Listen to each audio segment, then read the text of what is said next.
नमस्कार दोस्तों, आप सभी को स्वतंत्र दिवस की हार्दिक शुभकामनाएं। तो आज हम आपको बताने जा रहे हैं स्वतंत्र दिवस की कहानी। एक समय की बात है, देश की सीमा के किनारे बसे एक गांव पर कुछ आतंकवादियों ने हमला करके कब्जा कर लिया और वहां लूटपाट मचा दी। सैनिकों को सूचना मिली तो वह तुरंत ही उनसे निपटने के लिए चल पड़े। बरसात का मौसम था, घनघोर वर्षा हो रही थी। इसके कारण छोटे छोटे ताल तलैया भी खूब विशालकाय नजर आ रहे थे। छोटी सी नदी भी उफान मारती हुई बह रही थी, जिसके कारण नदी पर बुने पुल टूट गए थे।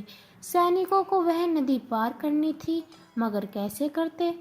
सैनिकों ने सोचा, कई प्रकार की युक्तियां लगाई, परंतु वह पार पाने में असमर्थ रहे। सैनिकों ने देखा कि पास में एक झोपड़ी है, उससे सहायता मांगी जाए। सैनिक उस झोपड़ी में गए।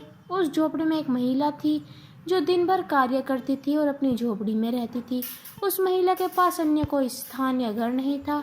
सैनिकों के पास एक झोपड़ी में सहायता मांगने की एक किरण देखी, परंतु जब सैनिकों ने जब ये बात बताई कि आतंकवादी गांव पर कब्जा कर चुके हैं और हमें फौरन वहां पहुंचना है, इसके लिए उन्हें नदी पार करने के लिए कुछ लकड़ियों की सहायता होगी, जिसके कारण वे नदी पार कर पाए। महिला ने पहले सोचा और फिर कहा कि मेरी झोपड़ी, जितनी भी लकड़ियां मेरी झोपड़ी में लगी है, उसमें से निकाल कर ले जाए। महिला की इस भक्ति से सैनिक गदगद हो गए और यथाशीघ्र ही नदी पर एक पुल का निर्माण करने के लिए चल दिए, जिससे सभी सैनिक नदी के पार उतर गए।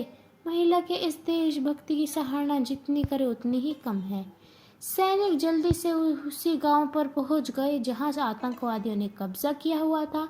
सैनिकों ने काफी देर की मशक्कत के बाद आतंकवादी को मार गिराया और कुछ भाग गए, जिससे अपने देश में आए हुए संकट को उन्होंने बड़ी बहादुरी से टाल दिया और दुश्मनों को सबक सिखाया। तो दोस्तों, ज़रूरी नहीं है कि आपको देश की भलाई के लिए सैनिक ही बनना है।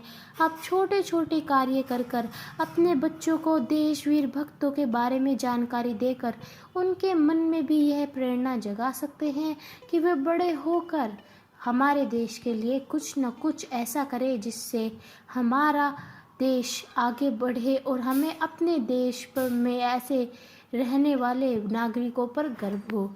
आप सभी को गणतंत्र दिवस की, स्वतंत्र दिवस की हार्दिक शुभकामनाएं। धन्यवाद। जय हिंद, जय भारत।